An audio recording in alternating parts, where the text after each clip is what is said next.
Do not adjust your digital device. What you are about to see and hear may shock and appall you. Join our hosts as they encounter countless thrills, spills, chills, and hilarity as they explore the very weirdest in pop culture. The following media is so strange, so beyond the scope of what is normal, it will make you ask the question, why does this exist?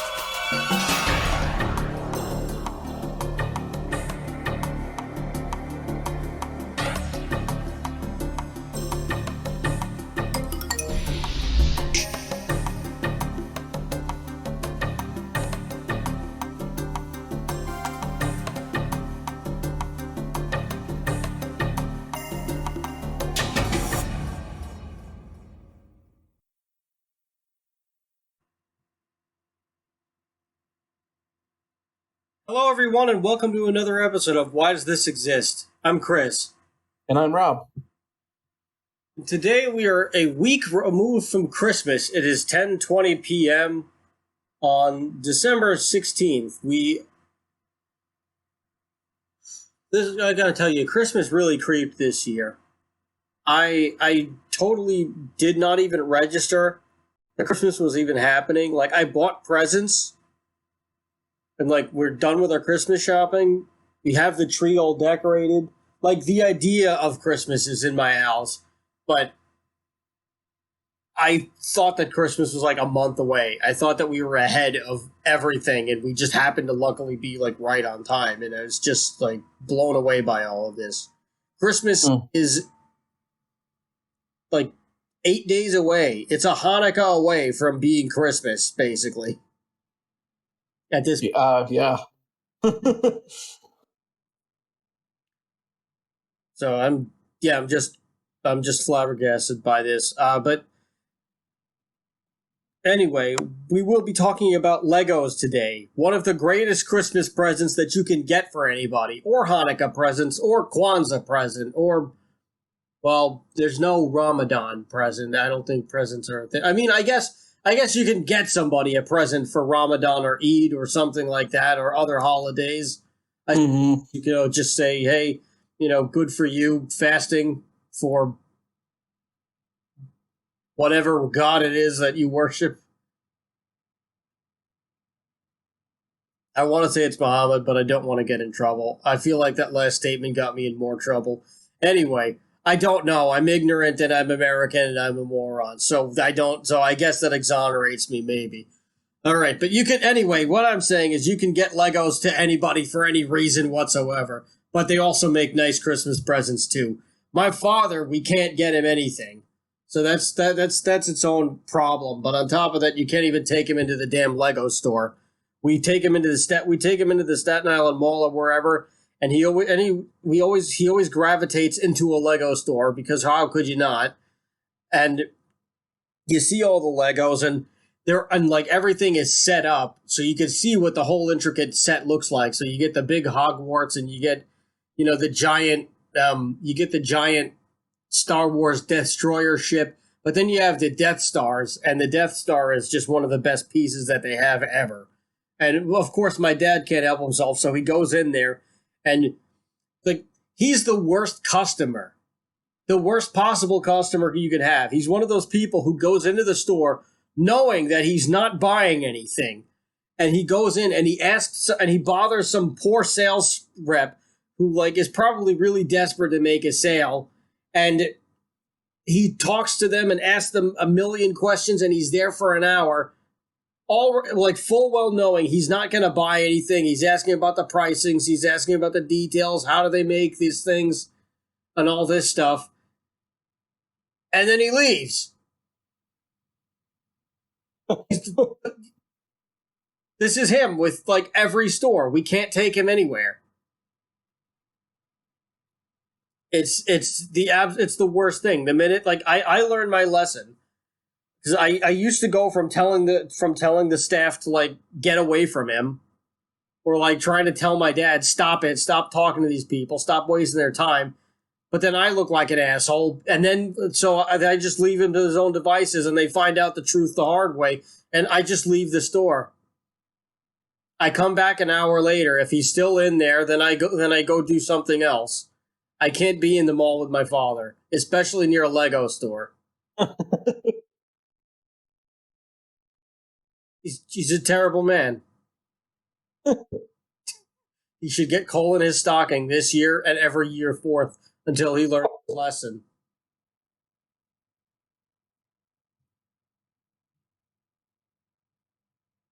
Why does this exist? We're a podcast that talks about the very weirdest in pop culture.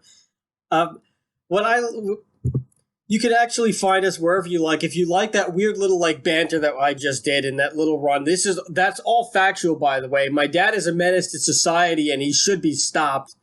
You can help stop him by supporting the show by heading over to Patreon, and you can help us out by listening to us on a multiple of platforms, which I'll get to in a minute. But Patreon is the best way to support this show and to stop my father from doing anything else that destroys the very balance of human of time.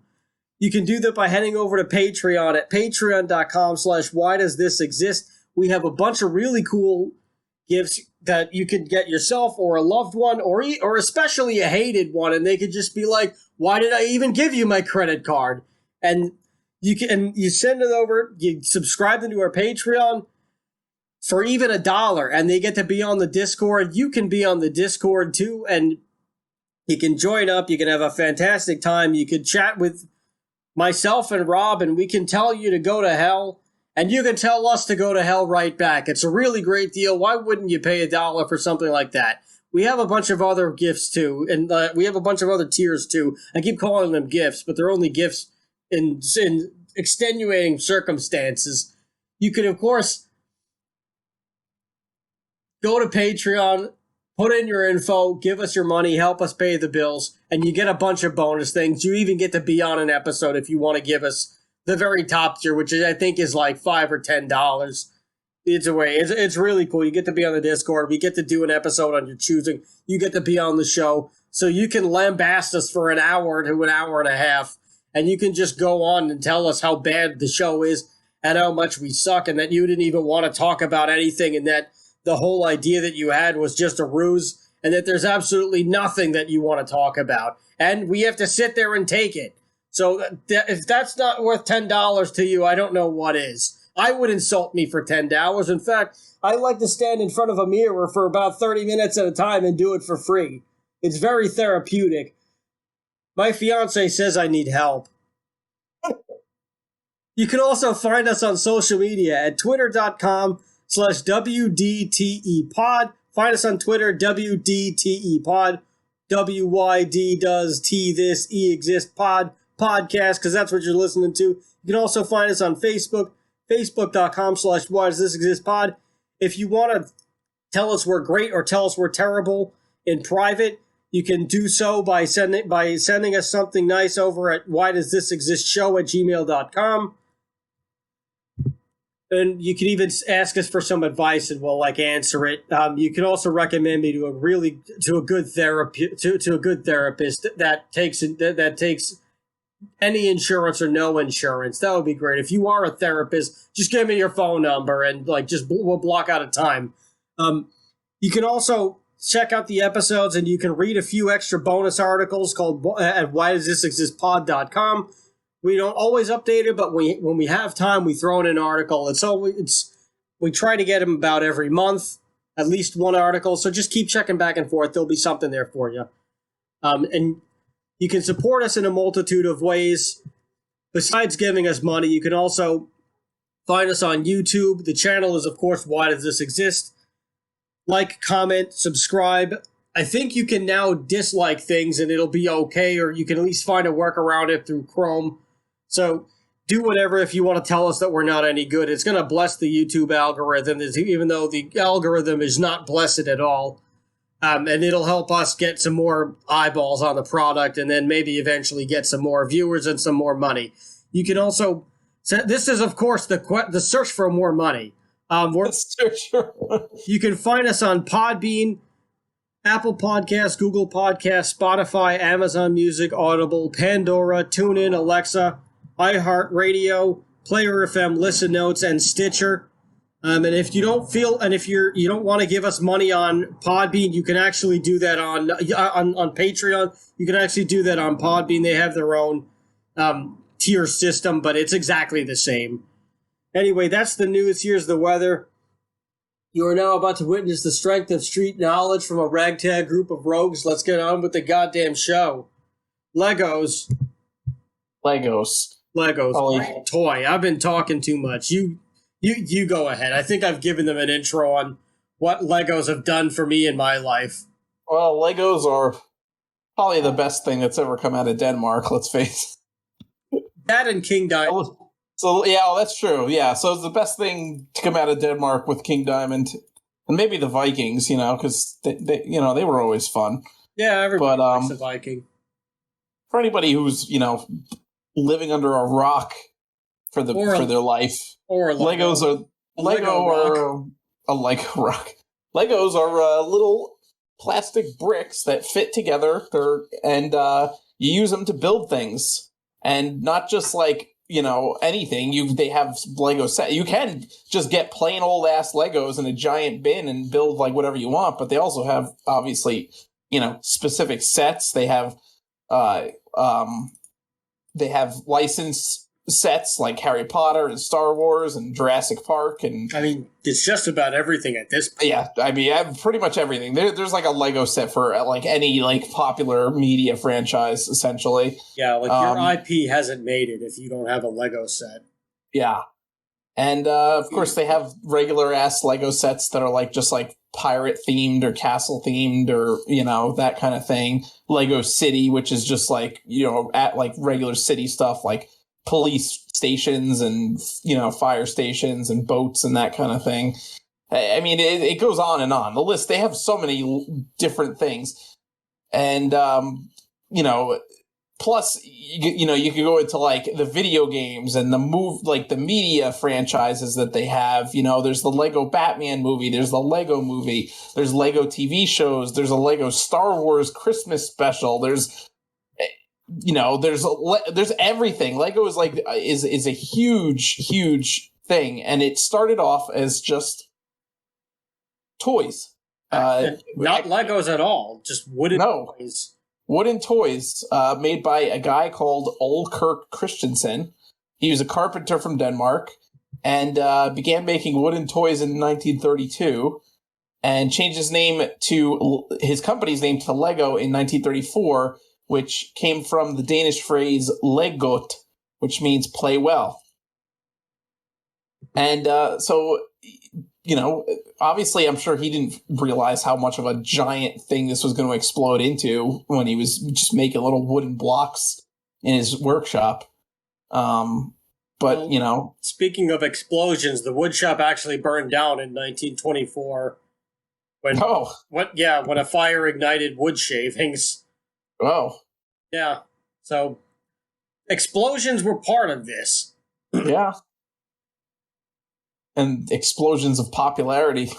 Yeah. This had actually it had started in that first burning, that first time that the wood shop had burned down, because he had actually started the idea that actually gave him the idea to start focusing on smaller toys.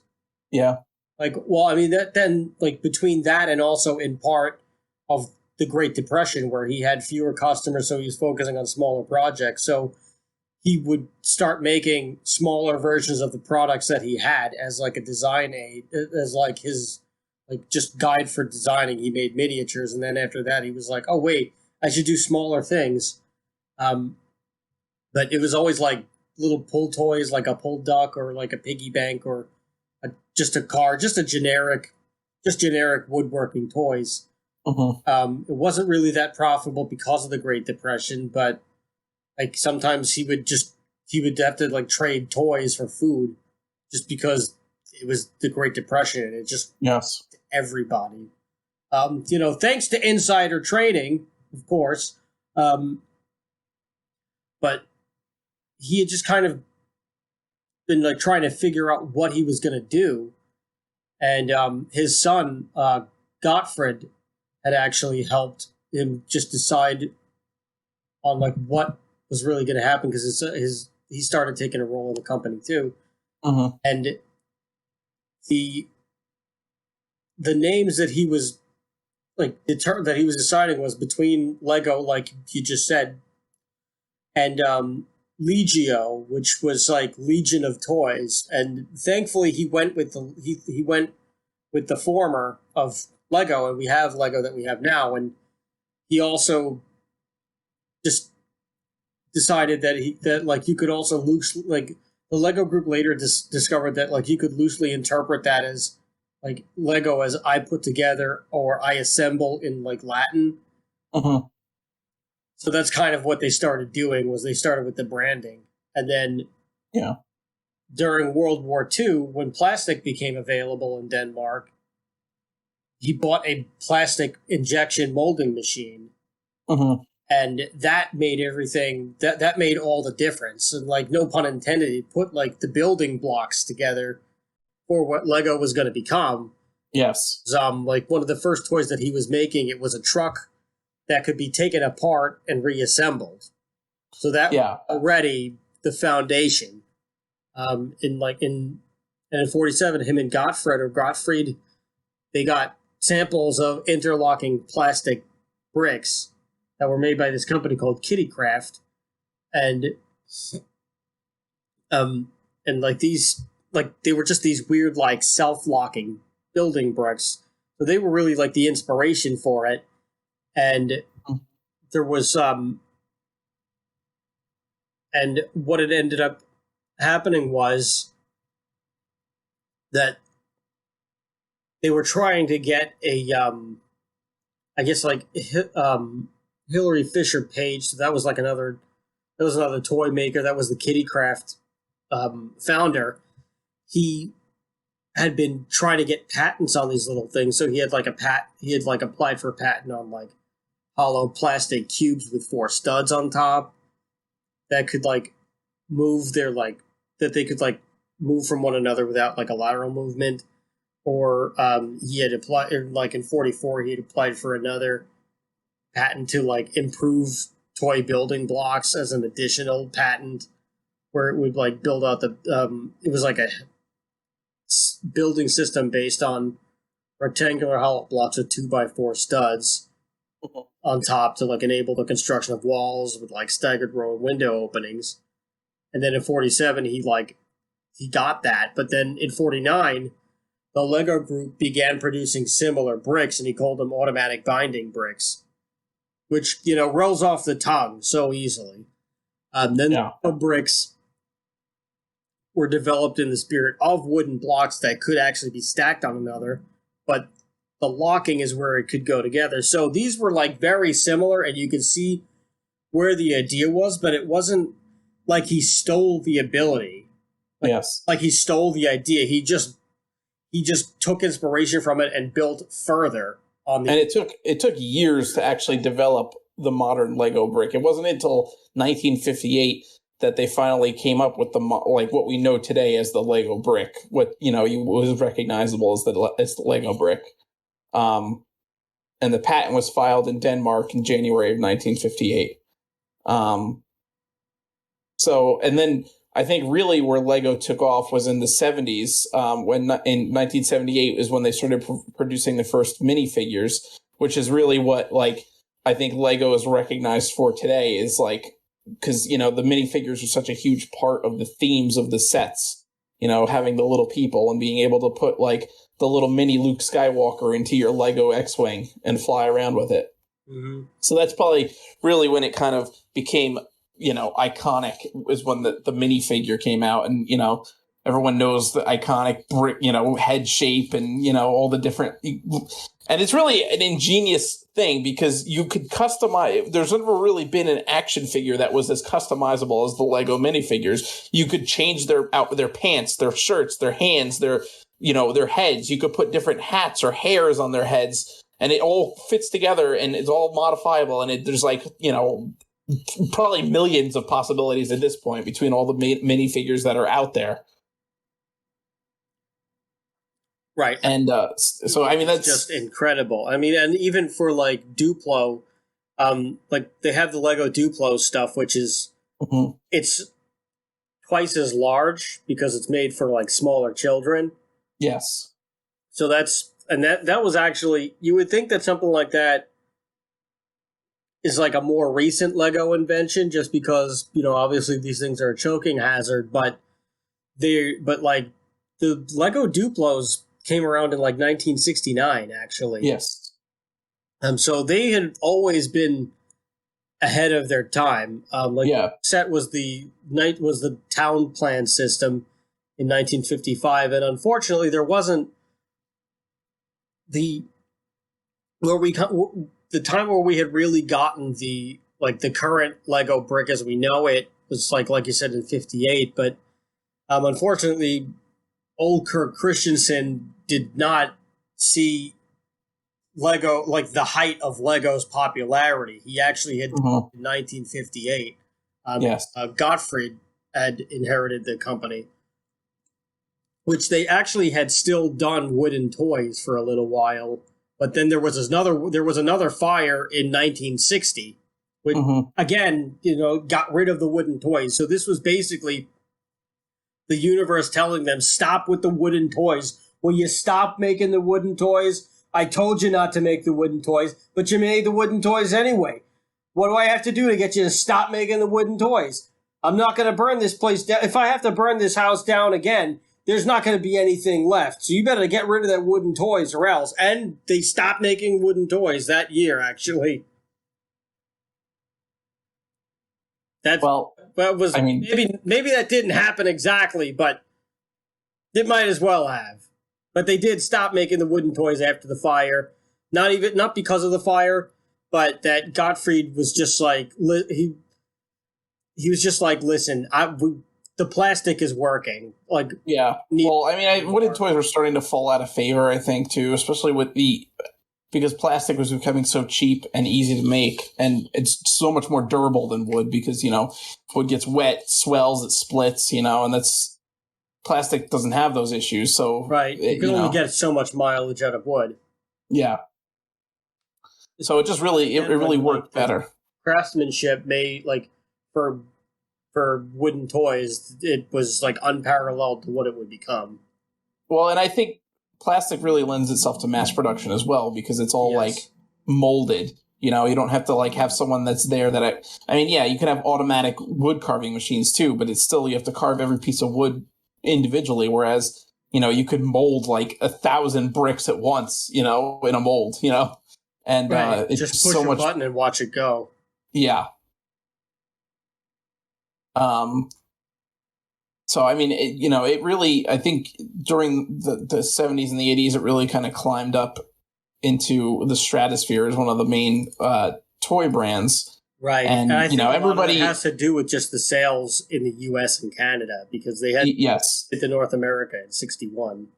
Yeah.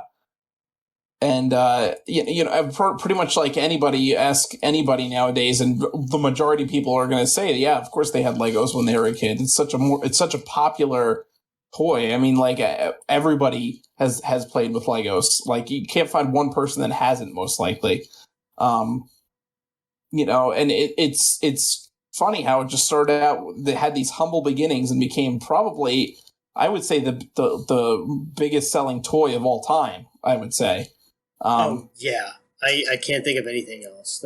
In fact, according to Wikipedia, in 2015, Lego actually replaced Ferrari as the world's most powerful brand, which holy crap. Is easily, you could see that because, Lego has its name on everything now. Like I said before, there's video games, there's movies, there's so many different media tie-ins and different things that are linked to Lego now. And like you said, your company hasn't made it until they've made a Lego of it, or your film or whatever.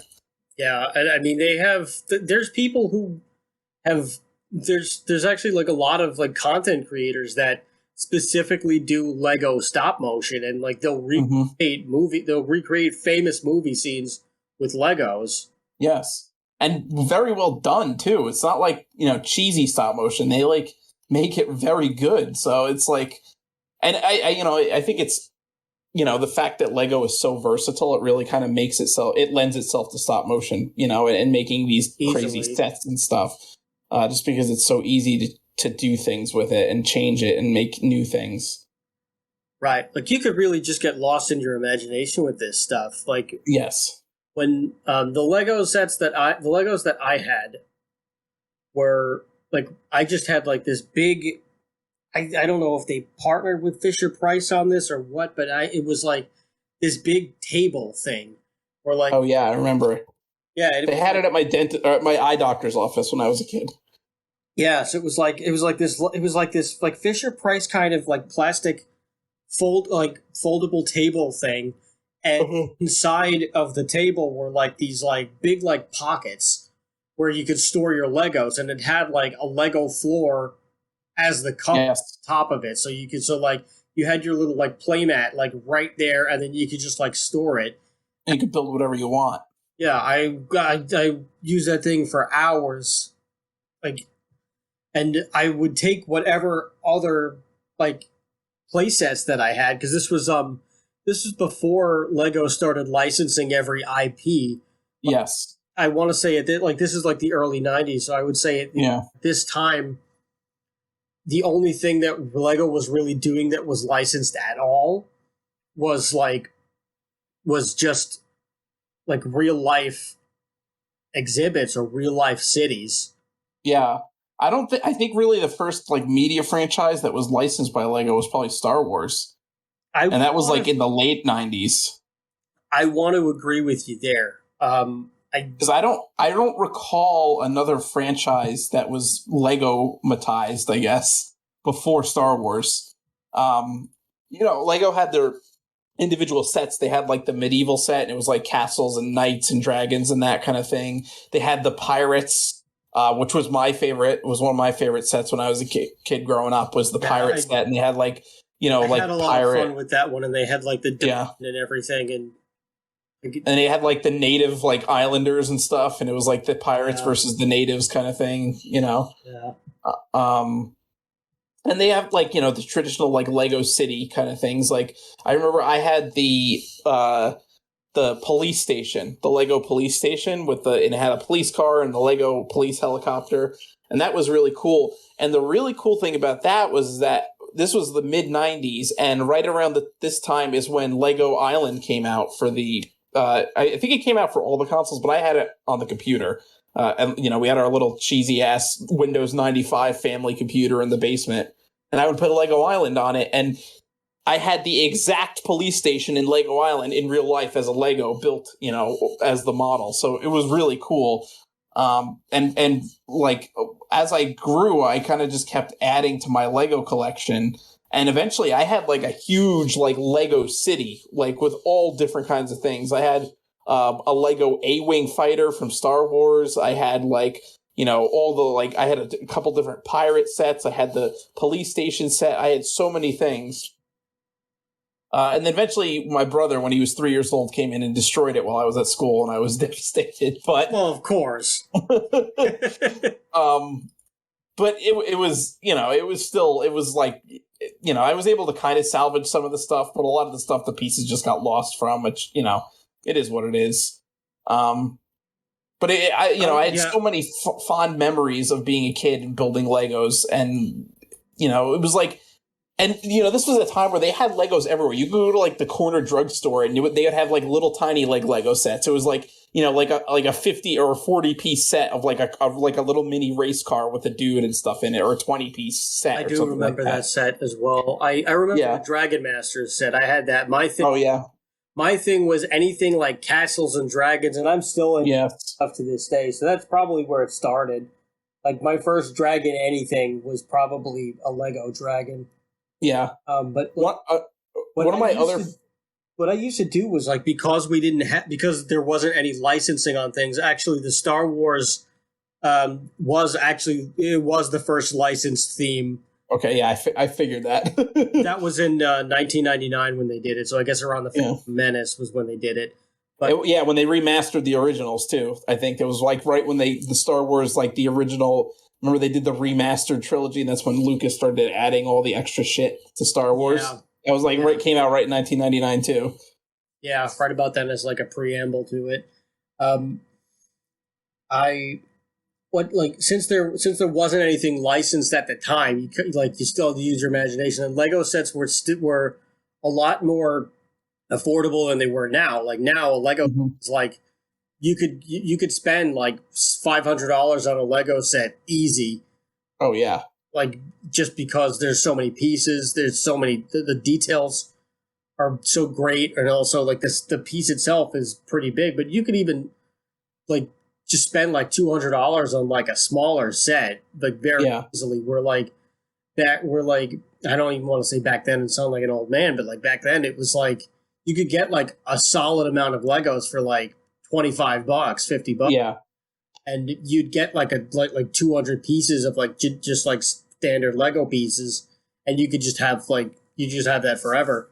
But since they didn't have any like licensed IPs or anything, you had to just kind of mix and match with whatever else you had too, and build the Legos around that. So like like my big thing was the Lion King. So like I had the Pride Rock set, but I only had an action figure of like Simba and Scar. So I had to make hyenas. Like I couldn't just have Simba versus Scar. I couldn't I'd have to have Timon and Pumbaa, and I'd have to have the hyenas. So I would make like Lego hyenas, or I would use like certain bricks. Like I think I would use the black bricks to be the hyena, to like make the hyenas, because the hyenas were gray and black. So like I would do that, and I would make these little bootleg hyena things, and I would use like the red bricks and like the yellow bricks to make like a bootleg Pumbaa and a bootleg Timon to like play with my actual Simba and Scar on like the Pride Rock play set. So like that was my thing. That was my Lion King thing. I would have to do the hyenas, or if there was like a pirate, or if I had like the Fisher-Price pirate set, but I didn't have the Lego pirate set yet, then I would have to make like skeletons or something. So I'd take like the white Legos, and I would just like, they're skeletons now, or whatever I wanted to do. Like, oh, don't have a troll? All right, let's get all the green Legos and make a troll. And whatever. And like I would just like do all that stuff, and I would just play with this for hours. I mean, honestly, I feel like if we didn't eventually just like sell Legos at like a yard sale when I was like older, I wouldn't be surprised if I wouldn't still have Legos today. If Legos weren't as expensive as they are, I would probably collect Legos. Well, that's like kind of like the good thing about having a kid is that now I have an excuse to buy Legos. Yeah, and you don't look like a weird either. Yeah, it's for my kid, but I'm really gonna there's a whole culture of that. Yes. The whole like subculture of just like Lego builders and Lego creators. Yeah, I mean they have conventions where people like come up with like, and this is stuff that they didn't follow instructions to build the set. They build like these incredible Lego sets that they just did from like their own like creativity. And there's really no toys that kind of like inspire that creativity as well as Legos do, because like they're so versatile and so functional as they're just bricks that fit together, so you could really build it. You go as far as your imagination can take you with them.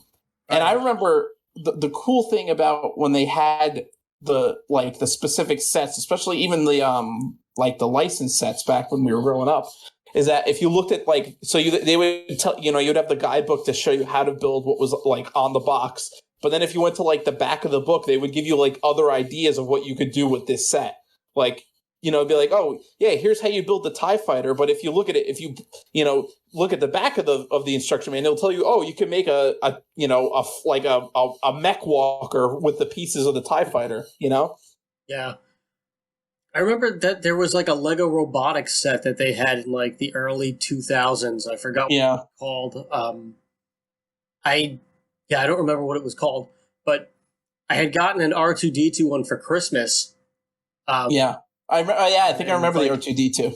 Yeah, it had like a motorized thing, and it charged up, I think, on a USB. And you would hit them, and like you would just hit the button and you would like, and it came with all the gears and stuff and all the bands that you had to do, so and like all the tracks so that it could actually like function, and it could do what it was supposed to do, and like at first I did the R2D2 and it like moved okay, but I just wanted it to like just do something else.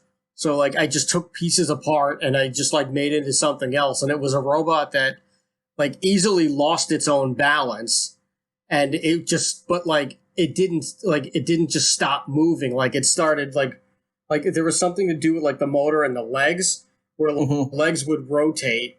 I think the motor was in the legs, I'm not sure, but it would rotate a certain way where like the robot just started breakdancing. So, oh my god! Yeah, so I would just put on music and like hit the button on this, just waiting for it to fall over and start breakdancing. So it would like just spin around in a circle, but because the legs were moving a certain way, it just looked like it was breakdancing. So it was really fun. It was really fun for me.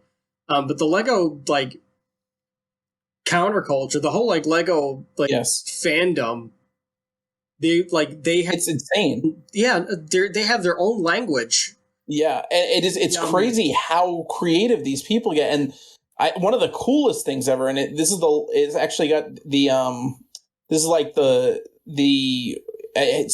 I think the Guinness World Records for the most Lego bricks. I don't know if it still holds this, but it was at one point the Guinness World Record for like the largest Lego model. There was a group of people that built a 1-to-1 scale X-Wing fighter.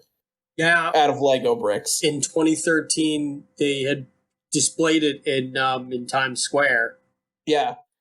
It contains over 5 million Legos and weighed 42,000 pounds or 45,000 pounds. Sorry, that's unbelievable. I want to say they put that, or there was a large, or like something a little bit smaller in the Toys R Us in Times Square. May it rest in peace.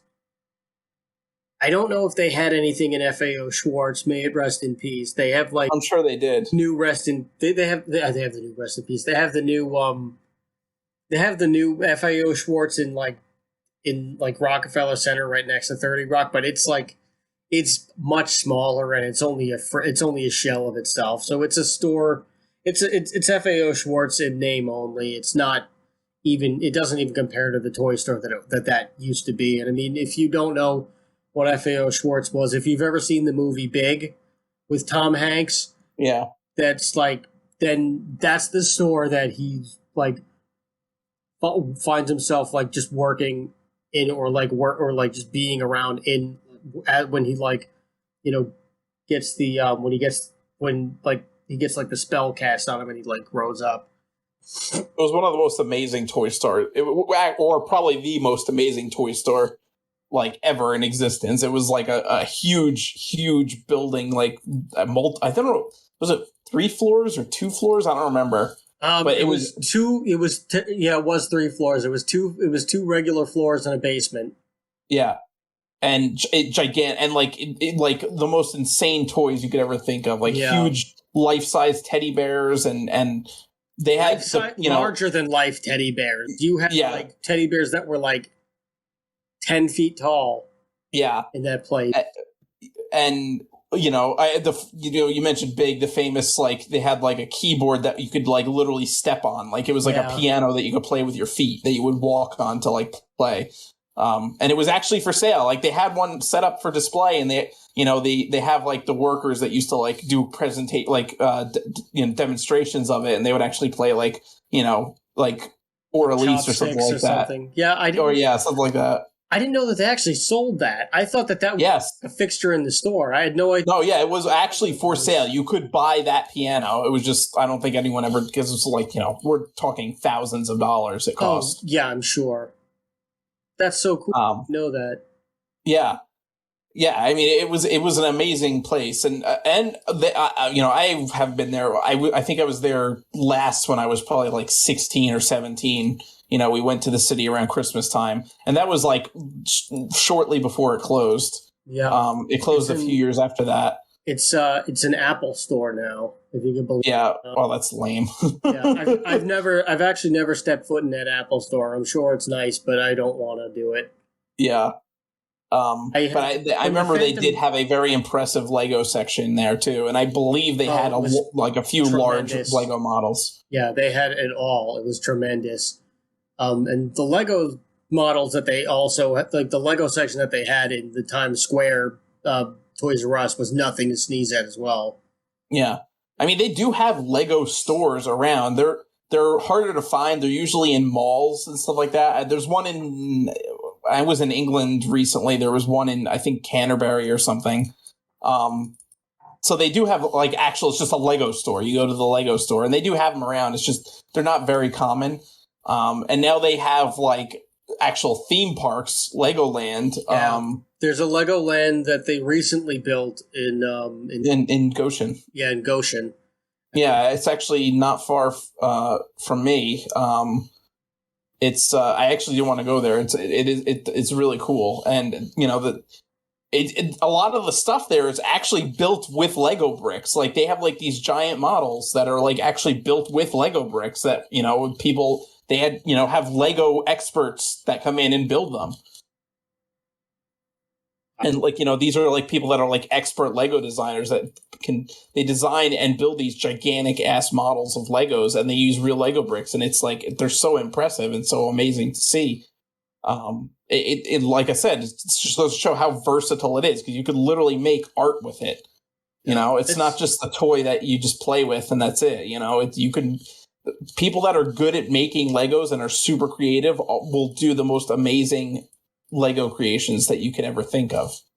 Right. And like if you go to if you're in Disney World, in the downtown Disney area, which it's really just like all the gift shops and like some of the nightlife things.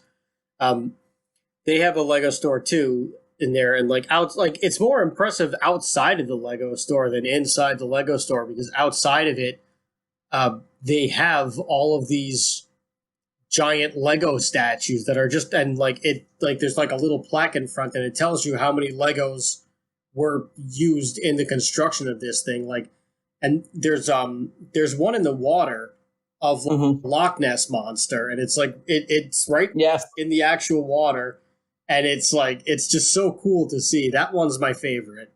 It's like a life-sized Loch Ness monster. Yeah, or whatever you imagine that the Loch Ness monster could realistically be.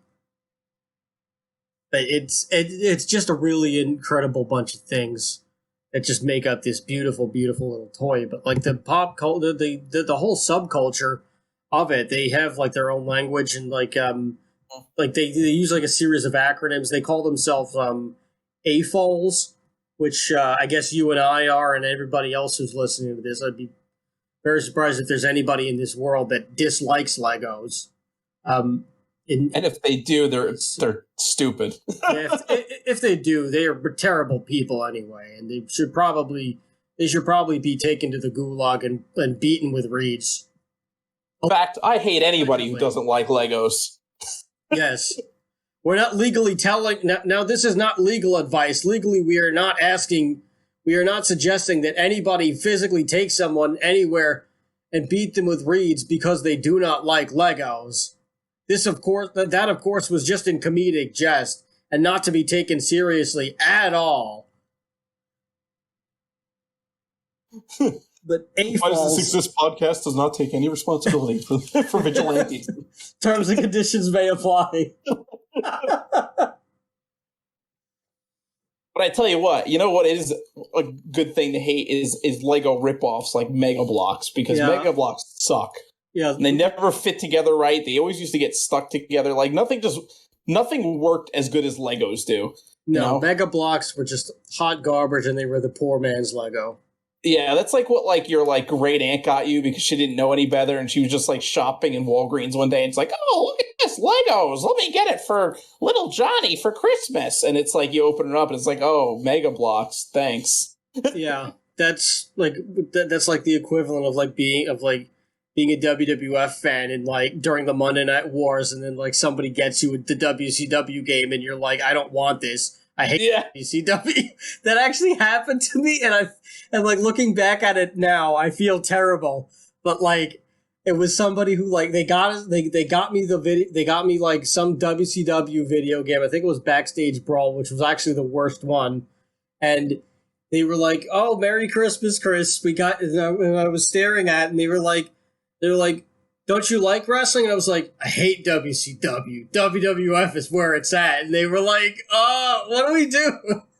Oh my god! Like I said something horrible to them, and like I think my parents were just like, "It's very nice. He'll play it," and they were just like, "Chris, what the hell is wrong with you? You're grounded." But like Legos, and like I hope that I would like to think that I got my ass kicked that night, but I don't know if that happened. I definitely deserved it.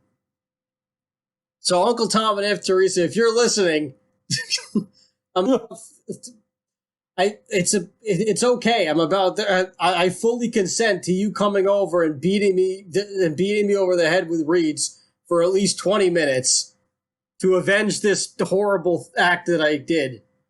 Anyway, I got off a topic, but like the Legos, so like there's like the AFALs, which is the adult fan of Legos. There's ADUs, which is Armored Drilling Unit, Aerial Defense Unit, Alien Defense Unit for like those types of toys. the automatic binding brick, which I guess is like a code for like Lego or like a magnetic Lego. I don't know. There's ALE, Adult Lego Enthusiast, which is synonymous to AFAL. ATT, All-Terrain Trapper. Blay, a bluish gray color that like Lego sometimes has. A burp, a big ugly rock piece, which refers to a specific part, which is part 6082. DX is Dragon Extreme, which is like a line of Ninja Guy variants from Ninjago. I guess they turn it. Oh yeah. I guess they turn into dragons. I never really got into the Ninjago stuff. Ninjago was a little after my time. I think it became really popular like in the later 2000s or early 2010s, and that's like so a lot of kids nowadays love Ninjago. It looked really cool, and I wanted to watch the movie, but I was just like a teenager at that time, going through hormonal changes. So Legos were the least of my worries at that point in time. Yeah, I remember one of the coolest Lego sets that came out when we were still kids was the Bionicles. They were like, because that was like a whole new dimension for Lego, because they were like always looked action figures. Yeah, and they were like buildable action figures, basically. I used to collect the Bionicles a lot. I had a number of them, and they were more challenging. They were more for older kids. They were a little bit more challenging to build than the regular Legos. The pieces were a little harder to fit together.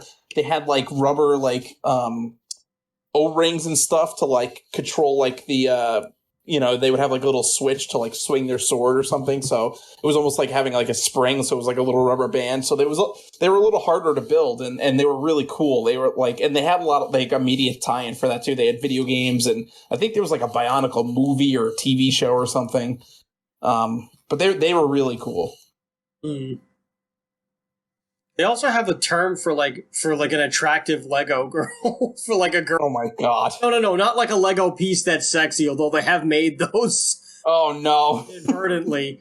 But there's like it's like a conventional term because like, Lego's similar to comic books and wrestling and a lot of these other things that we talk about, in case you're not seeing a pattern here. Like just nerd culture in general. Like you don't see a lot of ladies, and you also don't see a lot of women that are very attractive, which that's changing. That's been changing a lot more in recent years. Not that they were never there, but the beautiful ladies are coming out of the woodwork, and they're like, "Hey, no, we like this stuff too." Yeah, which is really great for single people everywhere.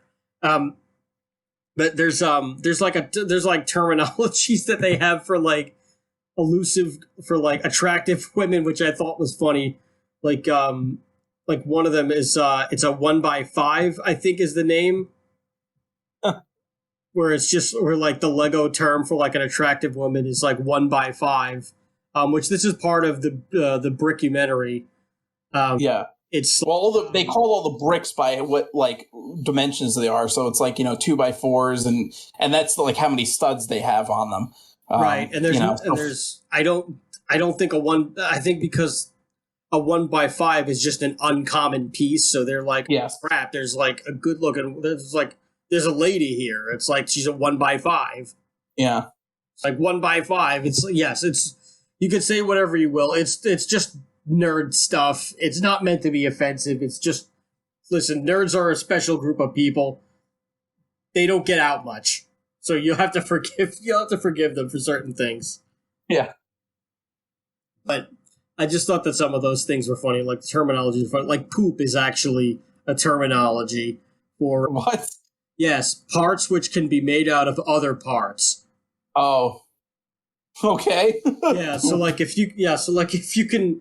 there's like something from like a blast that's like a blaster part that like you can make to make a drawbridge or something, that's like poop. Or okay. Or like sots, like studs on the side, which if you can build a stud on the side, or spua, which is special part used again. So it's like a part that seems like you can only use it for just one thing, like it only has one real use. But then you find out that you can actually use it for something else. So that's like a spua, or like they've used it in another theme for something different. Or ship, which is basically like a massive one. So like significantly huge investment in parts. Like somebody who just built a giant creation. So like any of like the Disney Lego like statues that we were talking about, or the X-Wing, like the giant X-Wing, for example, those are ships. And they are ships anyway. Some of them are actual ships. There's just so many things that just this thing is just this like tiny little brick has just taken on such a significant life of its own. I mean, there have been some very rough times. Like Lego actually almost went out of business. Yeah, in the 90s, it was the early 90s. They were like sinking very badly, and like honestly, if not for the licensing in '99. They have been. That may have been it if it wasn't for the licensing. Yeah, I think Star Wars really saved Legos because all of a sudden it blew up. Because again, Star Wars blew up in '99 because you had the original trilogy that was re-released as the special editions, and you also had Phantom Menace come out. So it was like Star Wars was like the #1 franchise in the late '90s, pretty much. Like Lego had been profitable until 1998, basically. Yeah, like that. That was the first ever loss that it ever posted at like 23 million euros. Which I'm surprised because like the Lego sets of the 90s were really cool. They had like I said, the pirate set. They had the castle set, which was amazing. They had the the Wild West set at that time.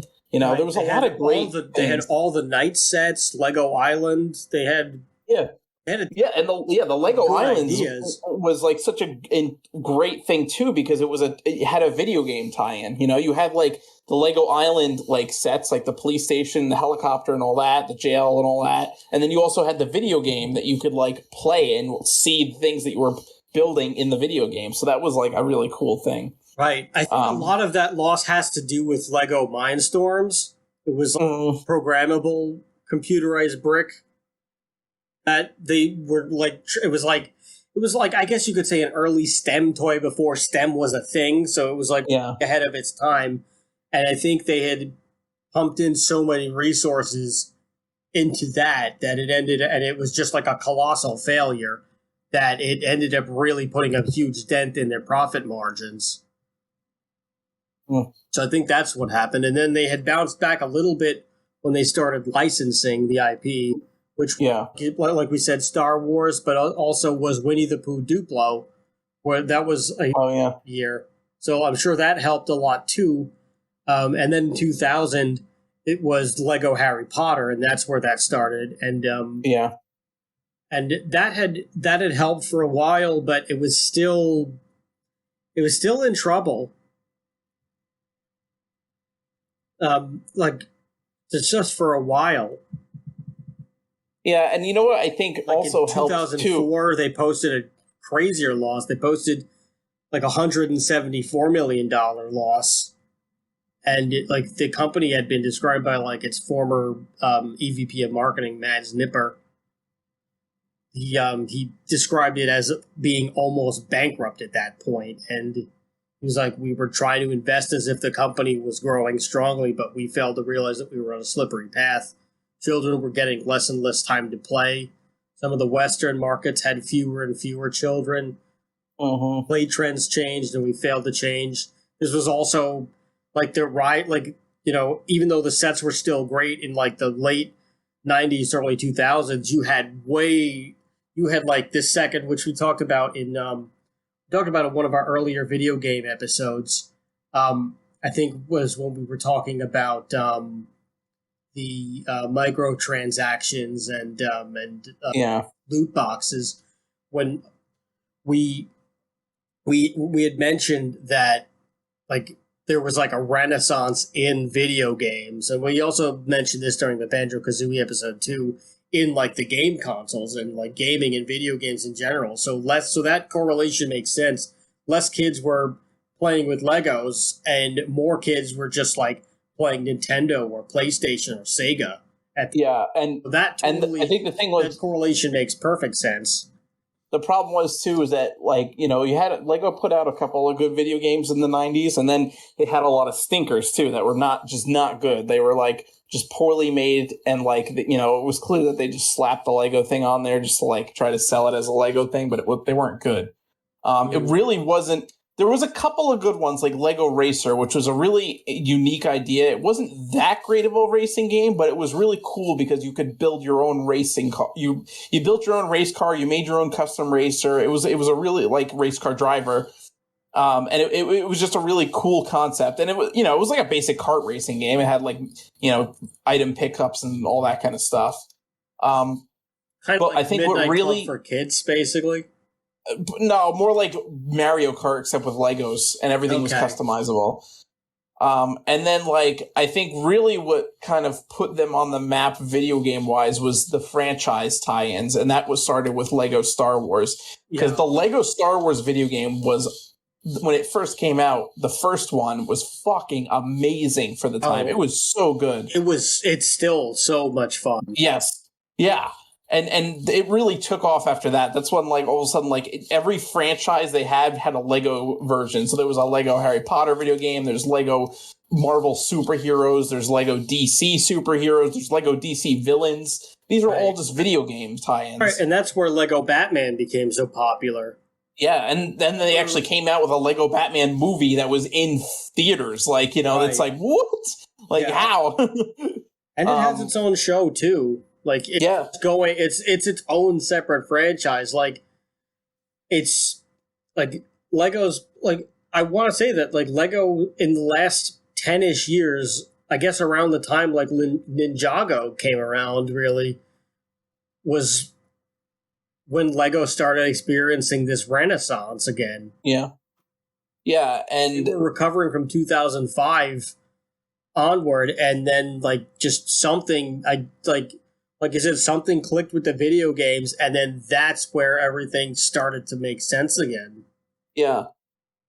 And, they came out with, even more, creative video. They're still doing the franchise tie-ins, but they have now, the Lego Worlds video game, which was basically, a complete sandbox Lego game where you could just make any, build anything you want. You could spawn any, Lego characters you want. There's vehicles, there's, monsters and creatures and animals, and you could basically do whatever you want and build whatever you want in the video game. It's almost like Minecraft except with Legos. So I think really Lego really lends itself to a game like that where it's a complete sandbox, because it's basically just like playing with Legos in real life, except you're doing it in a virtual world.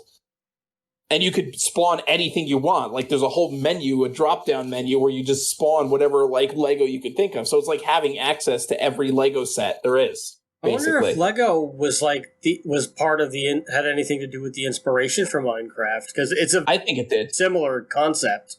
Yes, it definitely is, and I'm sure that also in there like was some just inspiration there. identity too, just an identity, because they're all like the little like brick like things. Everything Yes. is brick like. I could easily see Notch just like as a child being, and probably even as an adult, just being a huge fan of Legos. Yeah, well, I mean, there is a Lego Minecraft set now. Yeah, there is.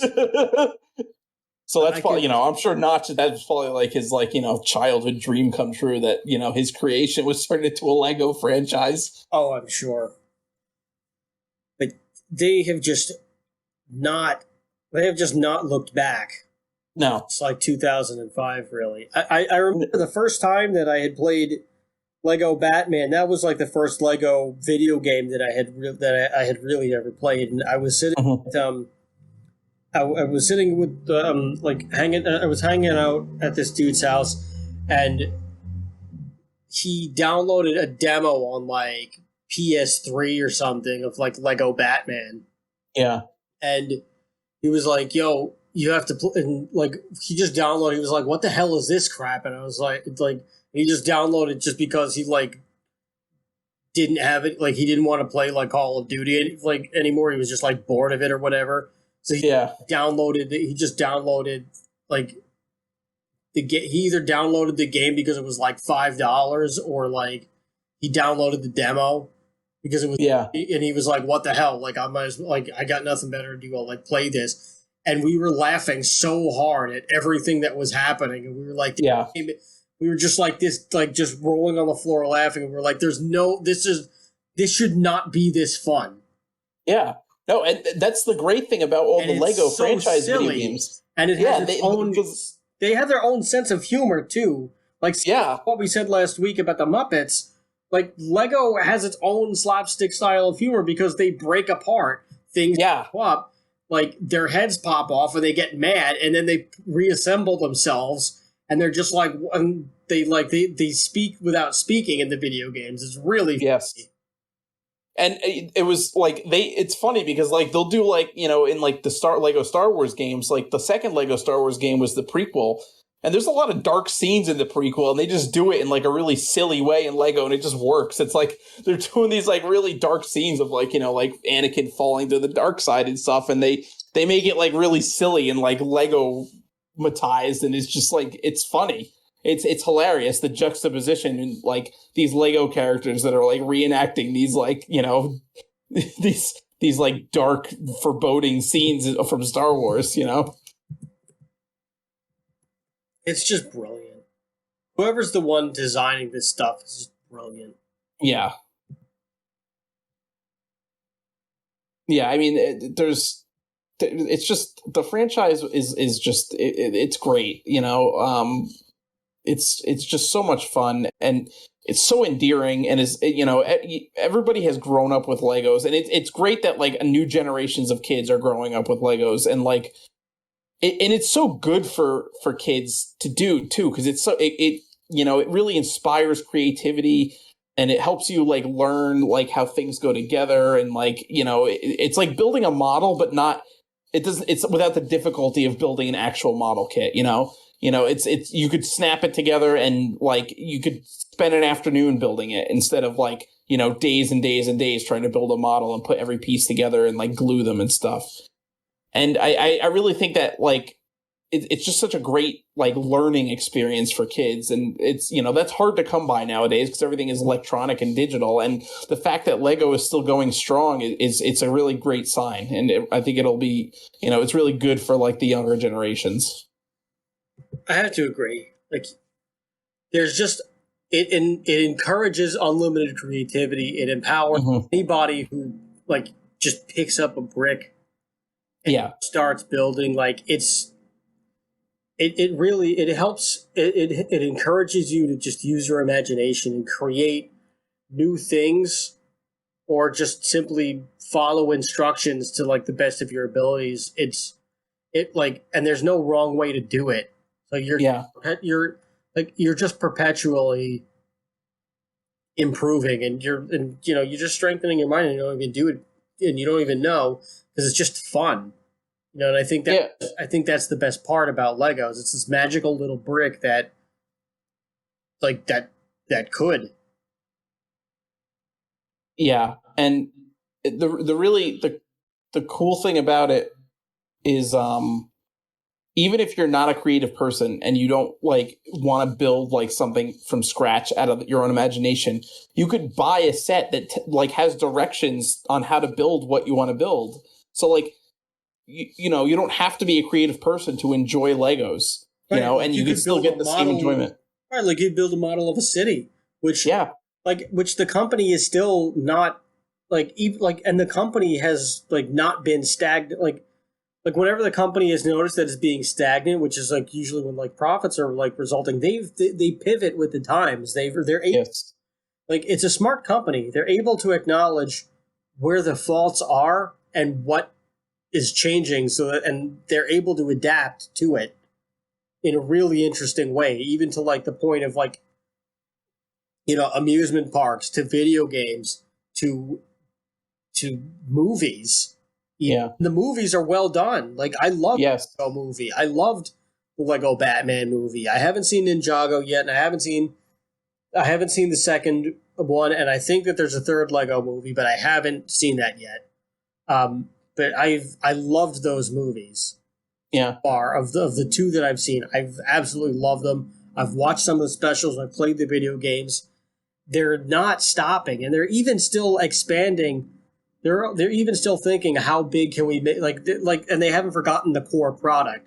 Like they're still expanding on their product. They're still thinking, how can we make this bigger? How can we make it bigger? Like last year, last November 2020, they announced the largest set to date, which was a replica of the Colosseum in Rome, which had 9,036 pieces. Holy crap! Yeah, which before that it was the Millennium Falcon. Yeah, the Millennium Falcon is another huge one. That's a big boy.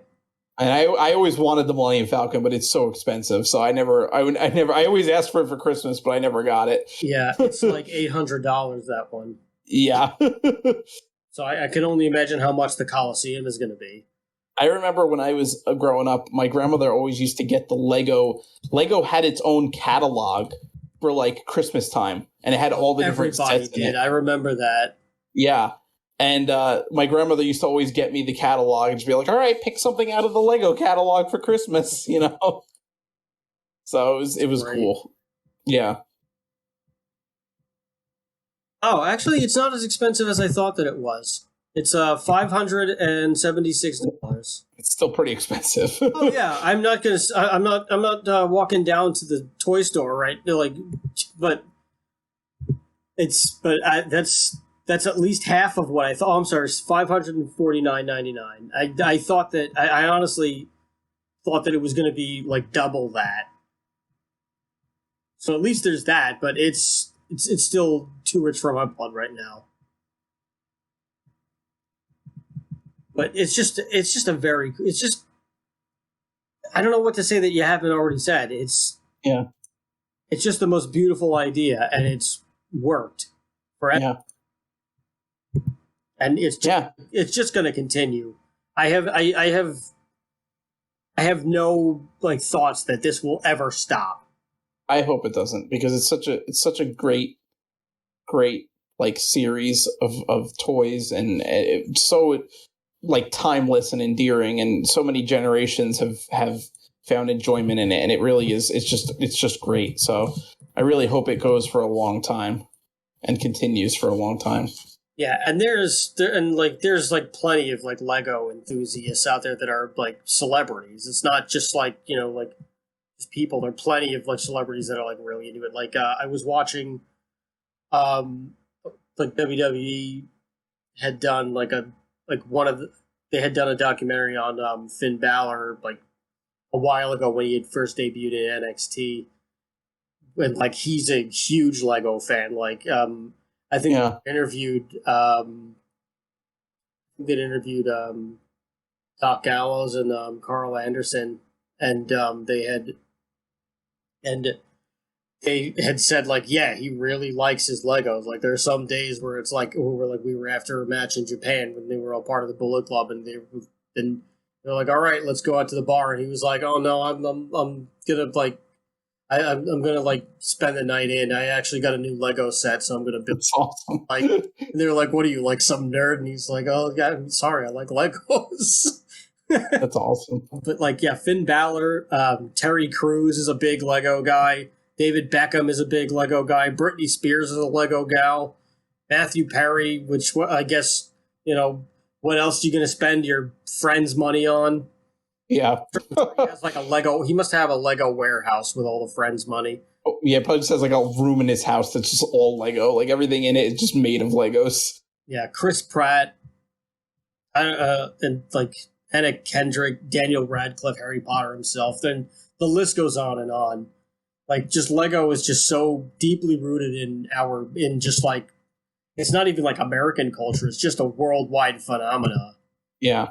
That like you can't say no to Legos, and like I would love to go to Legoland one day. They actually, like the big Legoland in Denmark is in Billund, which is the town Billund, which is the town that it was founded in. Mm-hmm. And there's actually like they have like a Lego hotel where it's like there's like giant Legos and it looks like a big Lego piece. I think they call it the Lego House or something. Or there's like a whole no, that's a separate thing. Is the Lego House, but it's like it's just really cool how far they've taken it, and I'm excited to see what else they do in the next 20, 30 years. Yeah, like I'm sure Legos have well outlived old Kirk Christensen, and I think he would have. I think if he saw how far it came, he would be like just so ecstatic that his idea just touched so many people over so many generations. Yeah, I would hope so. I can only. I think it's safe to say that this is going to outlive us too. I would say so. Just because like you said, the Lego company just so good at like morphing with the times and really becoming like, finding, new ways to like reinvent themselves and make it keep themselves relevant. So, I really hope that they continue for years and years to come, decades, I really hope that, one day my grandchildren are playing Legos, it would be great to see. Yeah. I hope I mistake it for a raisin. I'll just be so old that I'll just think that it's a raisin. I might even be lucky enough to remember what a raisin is at that point in time. But Legos are beautiful, and I don't think there's anything else to say on that. No. Thank you, everybody, for joining us. And we greatly appreciate you just taking the time to listen to us, no matter how you're listening to us in digital media device land. Whether or not you're getting your Christmas shopping ready, or like by modern times now is just browsing on Amazon with something on in the background. How far we've fallen as an American culture, as like shopping heavy culture. Or if you're just simply going for a walk, to just like clear your head out and you just put something on, or you're at the gym working out, and hopefully we didn't make you laugh at the worst possible time and you drop the weight on somebody's foot, but hopefully not your own, at least not your own. But we're hoping that we brought a little bit of sunshine into your day, and we really appreciate you sticking around and listening to us just blather on. So thanks again. Why does this exist? We talk about weird stuff in pop culture. You've all been wonderful. Check us out wherever you get your podcast. If you want to give us some money, head on over to Podbean or Patreon and give us some dough, and we'll be happy to see you on the Discord. I've been Chris. I've been Rob. Remember, question everything. Good night, everybody. Happy Hanukkah if you're Jewish, and happy Kwanzaa if you celebrate Kwanzaa, and happy whatever. Happy every holiday. Happy every holiday. Happy birthday. It's happy birthday, indeed. I've actually been watching Frosty the Snowman, and he says happy birthday. So I've been saying happy birthday to people lately. It's my favorite. All right, bye. Good night.